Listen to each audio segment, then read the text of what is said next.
नमस्कार विद्यार्थी मित्रांनो, सिमिलॅरिटी या चॅप्टरमधील आज आपण property of 3 parallel lines and their transversal पाहणार आहोत। पहा, थेरम याप्रमाणे आहे। आपल्याला 3 पॅरलल लाईन आहेत। समजा ही लाईन एल आहे, ही एम आहे आणि ही एन लाईन आहे आणि ह्या दोन ट्रान्सव्हर्सल आहेत। या ट्रान्सव्हर्सलला आपण T1 या लाईनला इंडिकेट करू आणि या ट्रान्सव्हर्सलला T2 ने।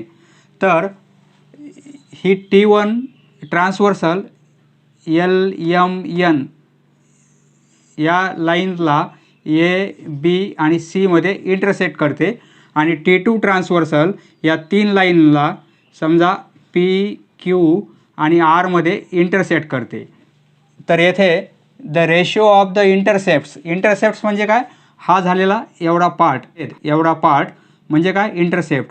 हा ए बी इंटरसेप्ट आहे, बी सी इंटरसेप्ट आहे, पी क्यू इंटरसेप्ट आणि क्यू आर इंटरसेप्ट। तर आपल्याला काय विचारलेलं आहे, the ratio of the intercepts म्हणजे हा रेशो जर घेतला आपण, या इंटरसेप्टचा रेशो या T1 ट्रान्सव्हर्सलमुळे झालेला इंटरसेप्टचा रेशो कोणता आहे, ए बी आणि हा बी सी यांचा रेशो जर घेतला आपण A B upon B C तर इक्वल आहे करस्पॉन्डिंग म्हणजे काय, ए बी समोरचा इंटरसेप्ट कोणता आहे, पी क्यू म्हणजे तो पी क्यू आणि बी सी समोरचा इंटरसेप्ट कोणता आहे, Q R.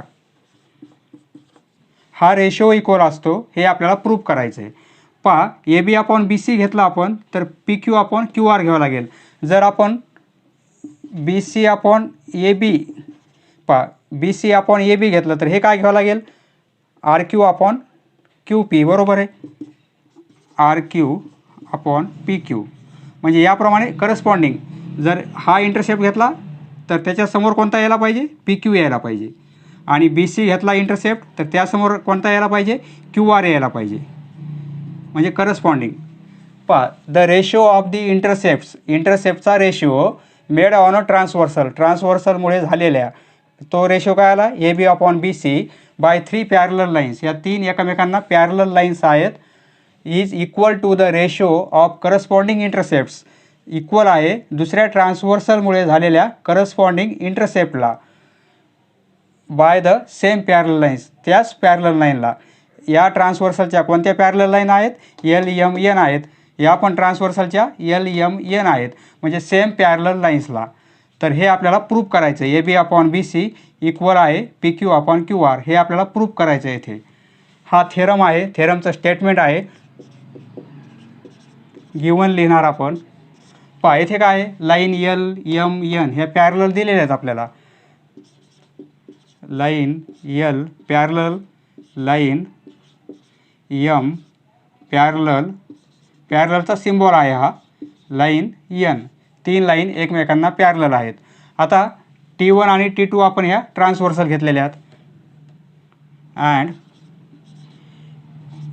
T1 and T2 are the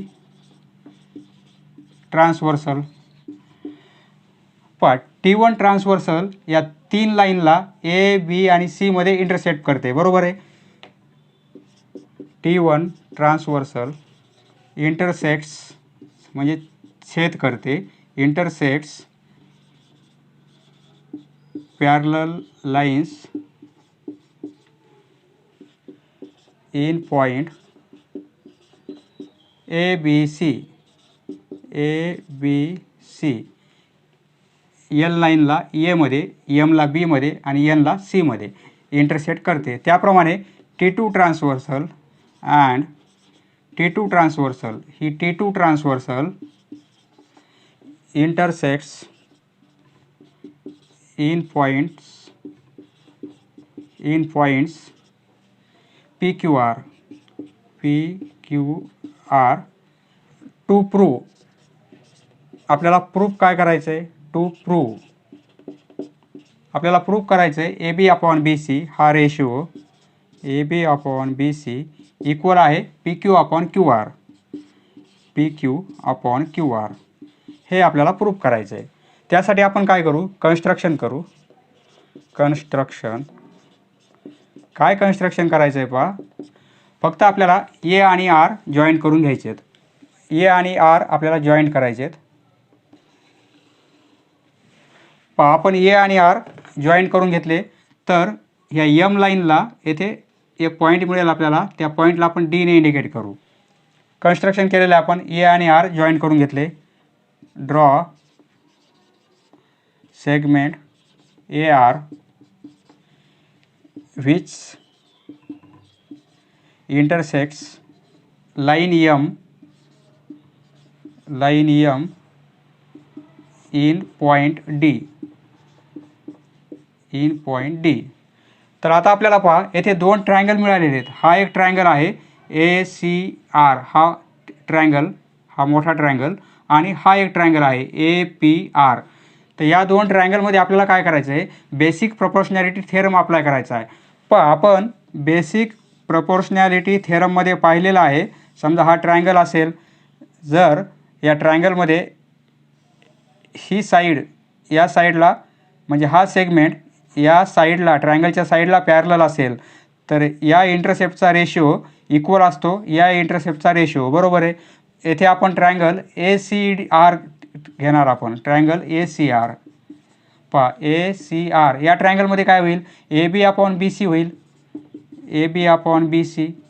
तर इक्वल काय करता येईल आपल्याला, AD/DR. कशामुळे, कारण या दोन लाईन पॅरलल आहेत, म्हणजे हा सेगमेंट पॅरलल आहे या ट्रायंगलच्या या साईडला, बरोबर आहे. म्हणजे आपण येथे BPT थेरम अप्लाय केलेला आहे, बेसिक प्रपोर्शनॅलिटी थेरम, बरोबर आहे. त्याप्रमाणे आपल्याला येथे पण हे पण दाखवता येईल. तसाच त्याचप्रकारे हा पण ट्रायंगल आहे APR. आपल्याला काय दाखवायचं आहे, AB/BC. जर आपण हा ट्रायंगल कन्सिडर केला तर AB/BC आपल्याला मिळते, बरोबर आहे. नंतर आपल्याला PQ/QR पाहिजे, PQ/QR. त्यासाठी आपण हा ट्रायंगल घेऊ. हा ट्रायंगल घेतला तर PQ/QR मिळेल आपल्याला, परंतु इक्वल कशाला असेल, AD/DR लाच, म्हणजे दोन्ही साईड इक्वल येतात. PQ/QR पण काय होईल, AD/DR होईल, आणि AB/BC पण काय आहे, AD/DR.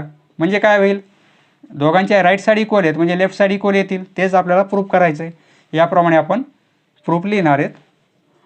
आता प्रूफ लिहू आपण. प्रूफ हा ट्रायंगल का आपण विचारात घेऊ, triangle ACR in triangle ACR. ACR ट्रायंगलमध्ये हा BD सेगमेंट पॅरलल आहे CR साईडला, बरोबर आहे.